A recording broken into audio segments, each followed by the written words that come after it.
হাতাহাতি, ভাঙচুর, পুলিশের লাঠিচার্জ। বহরমপুরে সমবায় সমিতির ভোট ঘিরে তুমুল উত্তেজনা। তৃণমূল ও কংগ্রেসের মধ্যে সংঘর্ষ। দুপক্ষেরই কয়েকজন জখম হয়েছেন আর বেশ কয়েকজনকে আটক করেছে পুলিশ।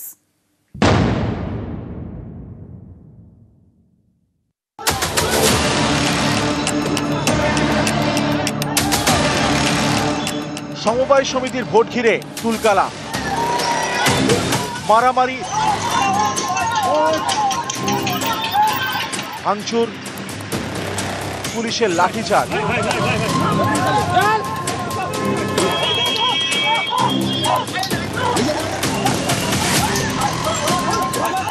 সমবায় সমিতির ভোট ঘিরে উত্তেজনা মুর্শিদাবাদে।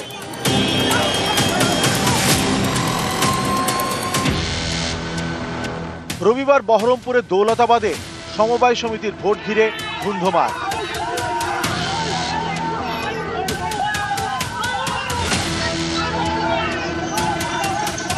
সংঘর্ষে জড়ায় কংগ্রেস এবং তৃণমূল। মাটিতে ফেলে চলে মারধর।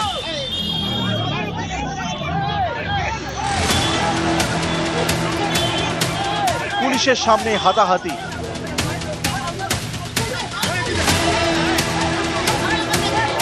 কেউ কেউ পুলিশের সঙ্গে বচসায় জড়ায়।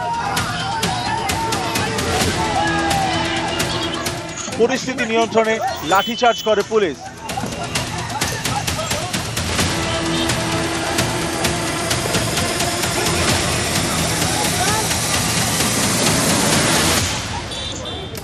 আমরা চাইছি যে সুস্থভাবে ভোট হোক। মনোজ চক্রবর্তী আসলো, এসে এই অশান্তিটা বাধি দিল। আমরা এখানে সব জয়াতে হয়েছি, লোকজন হঠাৎ বলে পুলিশকে অর্ডার দিল, দিয়ে একবারে সব মারপিট। আমাদের টিএমসি লোকে অনেক মাথা টাথা ফেটে গেছে। প্রধানের ড্রাইভার জখম হয়েছে। মিনিট 15 শান্তিপূর্ণ হয়েছিল।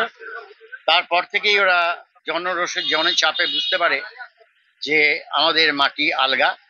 বাইরে থেকে লোকজন নিয়ে এসে তারা এই জিনিস করে এবং নেতৃত্ব দেয় আইজুদ্দিন পঞ্চায়েত সমিতির সভাপতি। আমরা কোনোদিন হামলা করিনি, হামলা করব না, এবং এ সমস্ত কথা শাক দিয়ে মাছ ঢাকার সমতুল্য। দৌলতাবাদের এসকে ইউএস লিমিটেড সমবায় সমিতির মোট আসন সংখ্যা 42। সব আসনেই প্রার্থী দেয় কংগ্রেস এবং তৃণমূল। ভোট শুরুর কিছুক্ষণ পরেই মারামারি শুরু। দুপক্ষেরই কয়েকজন জখম হন। বেশ কয়েকজনকে আটক করে দৌলতাবাদ থানার পুলিশ। নির্বাচন করতে দেওয়া হবে না, নির্বাচনে অংশগ্রহণ করতে দেওয়া যাবে না, ওটা বাংলাতে এরকম চলছে। ঠিক স্বাভাবিকভাবে এখানে মহারাজপুর যে কৃষি উন্নয়ন সমিতি, সেখানেও নির্বাচন হচ্ছিল। তৃণমূলের দুষ্কৃতিকারীরা চেষ্টা করছে যাতে মানুষ ভোটে অংশগ্রহণ করতে না পারে। তারা পরিকল্পনা করে আমাদের যে টেন্ট, সেই টেন্টের চেয়ার টেবিল ভাঙচুর করেছে, আমাদের কংগ্রেসের কর্মীদেরকে মারধর করেছে। আমার মতো ব্যক্তি আমার বিধানসভা এলাকাতেও অনেক এইসব ব্যাপারে আছে, সমবায় আছে, সোসাইটি আছে। তো সেই সব নির্বাচনে আমরা কোনোদিন জোর খাটানোর কোনো প্রয়োজন হয়নি। এটা হচ্ছে মানুষকে ভালোবেসে মানুষের এলাকার উন্নয়নের স্বার্থে এইসব নির্বাচনগুলো করতে হয়। কাজে উনি কেন সেখানে জোর খাটাচ্ছেন এই ব্যাপারে উনি ভালো বলতে পারবেন। আমি এই ব্যাপারে কোনো মন্তব্য করব না। সমবায় সমিতির ভোট ঘিরে এমন ধুন্ধুমার গত মার্চে দেখা গিয়েছিল পূর্ব মেদিনীপুরে। সমবায় সমিতির ভোট ঘিরে উত্তেজনা ছড়ায় কাঁথি, রামনগর এবং এগরায়। এর আগে গত বছরের ডিসেম্বরে কাঁথিতে সমবায় ব্যাংকের ভোটে কেন্দ্রীয় বাহিনী নামাতে হয়। সুপ্রিম কোর্টের নির্দেশে কন্টাই কোঅপারেটিভ ব্যাংকের ভোটে নামানো হয় আধা সেনা। এবার মুর্শিদাবাদের বহরমপুরের সমবায় সমিতির ভোট ঘিরে তুলকালা। মুর্শিদাবাদ থেকে প্রণব বন্দ্যোপাধ্যায়, নিউজ 18 বাংলা।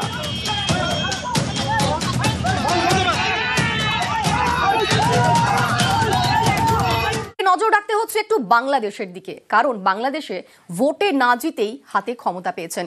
বারবার ভোটের কথা বললেও তা করতে পারেননি মোহাম্মদ ইউনূস। আর এবার ডেডলাইন 2026 সালের জুন।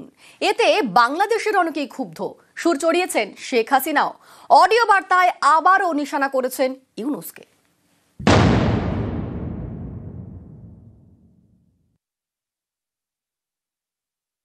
নির্বাচন হতে পারে স্যার, এটা তো কেউ বলে নাই এখনো। আলাপ হলে তখন দেখা যাবে কতদিনে হলে ভালো হবে, যেটা আপনারা বলেন। এটা থেকে কারো কোনো এমন না যে এটা আমি এক্ষুনি করে দেবেন, বললে করে দেবেন, কি আছে। যে করলে ভালো হবে কি ভালো হবে না সেটা আপনারা বিচার করেন, আগে যেটা চিন্তা করেন কতদিন হলে ভালো হবে। 2024 সালের অগস্ট থেকে বাংলাদেশের তদারকি সরকার সেই সরকারের প্রধান উপদেষ্টা মোহাম্মদ ইউনূস। ক্ষমতা দখল করেই তিনি বলেছিলেন তার সরকার যে কোনো মুহূর্তে জাতীয় নির্বাচন করার জন্য তৈরি। এই করতে করতে 10 মাস কেটে গেল, আজও ভোট করতে পারেননি মোহাম্মদ ইউনূস, শুধু তারিখ পে তারিখ। ইলেকশন নিয়েও ধোঁয়াশার কিছু নাই। স্যার বারবার বলেছেন উনি এক কথার মানুষ, ইলেকশনটা জুন 30, 2026-এর মধ্যেই দিবেন। আপনাদের ওনার 3টা কাজ, একটা হচ্ছে সংস্কার মানে রিফর্ম, নির্বাচন, আর একটা হচ্ছে বিচার। আজও ডিসেম্বর থেকে জুনের মধ্যে হবে নাকি আবার পেছাবে সেই দিকে আমাদের নজর রাখতে হবে। কারণ আমার মনে হয় যে এই যে উনি ডিক্লারেশনটা দিয়েছেন নির্বাচন নিয়ে, এটা কিন্তু খানিকটা চাপের মুখে করেই দিয়েছেন এবং ইন্টারনাল লেজিটিমেসি যাতে অ্যাকোয়ার করে এবং মিলিটারি যে সেকশনটা আছে তার মধ্যেও যাতে ইউনিসের ওপর কোনো রকম আর ফার্দার চাপ যাতে না আসে। আমার মনে হয় যে কোথাও গিয়ে সেইটাকে বাইপাস করার জন্যই কিন্তু ইউনিস সরকারের এরকম একটা সিদ্ধান্ত। গত বছর জুলাইতে সরকার বিরোধী আন্দোলনে উত্তাল হয় বাংলাদেশ। অগস্টে দেশ ছাড়েন শেখ হাসিনা। তারপর থেকে বাংলাদেশে অন্তর্বর্তী সরকার, যার মাথায় মোহাম্মদ ইউনূস। ভোটে না জিতেই ক্ষমতার শীর্ষে বারবার বাংলাদেশে ভোট করানোর আশ্বাস দিয়েছেন, কিন্তু ওই পর্যন্তই, আজও ভোট হয়নি। এখন ইউনূস 26 জুনের কথা বলছেন, আর এতেই ক্ষুব্ধ বিএনপি, জামাত সহ নানা সংগঠন। তারা হাসিনা বিরোধী আন্দোলন এবং তদারকি সরকার গড়তে বড় ভূমিকা নেয়। শুরু থেকেই দ্রুত ভোটের দাবি করে বিএনপি, জামাত।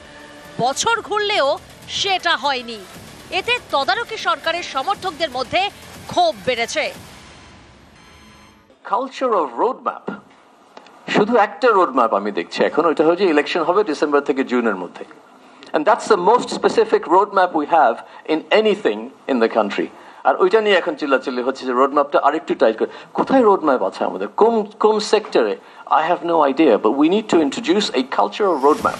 এই ক্ষোভ ভালোই টের পাচ্ছেন মোহাম্মদ ইউনূস। কয়েকদিন আগেই গুঞ্জন ছড়ায় তিনি নাকি প্রধান উপদেষ্টার পদ ছাড়তে চান। অনেকে মনে করেন এসব আসলে ইউনূসের কৌশল, পদত্যাগের জল্পনা তৈরি করে সহানুভূতি পাওয়ার চেষ্টা।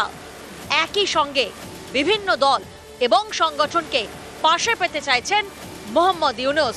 শনিবার দফায় দফায় তিনি বৈঠক করেন। সুষ্ঠু, নিরপেক্ষ ও অবাধ নির্বাচন অনুষ্ঠানের উদ্দেশ্যে সরকারের নিরপেক্ষতা বজায় রাখার স্বার্থে বিতর্কিত উপদেষ্টাদের বাদ দিয়ে উপদেষ্টা পরিষদ পুনর্গঠনের জন্য আমরা দাবি জানিয়েছি।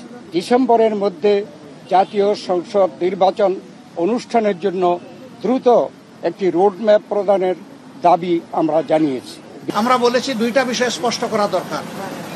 একটা, নির্বাচনটা কখন হবে, আর 2 নম্বর আমরা বলেছি এই নির্বাচনের আগে অবশ্যই সংস্কার এবং দৃশ্যমান বিচারের কিছু প্রক্রিয়া জনগণের সামনে আসতে হবে। একটা হচ্ছে সংস্কারের রোডম্যাপ, আর একটা হচ্ছে নির্বাচনের রোডম্যাপ। কবে হবে রোডম্যাপ, আর কবে হবে ভোট, আর কতদিন তদারকি সরকার চলবে?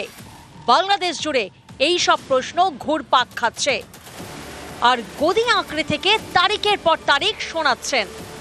এতে বাংলাদেশের অনেকের মনেই তৈরি হয়েছে ক্ষোভ। অনেকেই সুর চড়াচ্ছেন। শেখ হাসিনাও ফের নিশানা করেছেন মোহাম্মদ ইউনূসকে। জঙ্গিদের উপর নির্ভর করেই, তাদেরকে ব্যবহার করে এবং আমাকে আর রেহানাকে হত্যার চক্রান্ত করেই ইউনূস কিন্তু ক্ষমতা দখল করলো। আর ক্ষমতা এসে আওয়ামী লীগের যত নেতাকর্মী এবং সহযোগী সংগঠনের নেতাকর্মী, মুক্তিযোদ্ধা, 14 দলীয় নেতা, তাদেরকে গ্রেপ্তার। জনগণের ভোটে নির্বাচিত। আর ইউনূস হচ্ছে জঙ্গিদের দ্বারা ক্ষমতা দখল। আজকে জঙ্গিদের সহায়তায় যারা ক্ষমতা দখল করে, সেই ইউনূস, সে আওয়ামী লীগকে নিষিদ্ধ করায়। তা সে সিদ্ধ হলো কীভাবে? মিয়ানমার বর্ডারে নিয়ন্ত্রণ হারিয়ে ফেলেছে। লজ্জা হয় না যে একটা দেশের স্বাধীনতা, সার্বভৌমত্ব বিক্রি করে দেয় ক্ষমতায় থাকার জন্য? আজ পর্যন্ত যে কটা কথা বলেছে ডক্টর ইউনূসকে একটা কথাও রাখতে পেরেছে? রাখতে পারে নাই। সব মিথ্যা কথা ফুলঝুরি দিয়ে মানুষকে ভুলিয়েছে। নিউজ 18 বাংলা।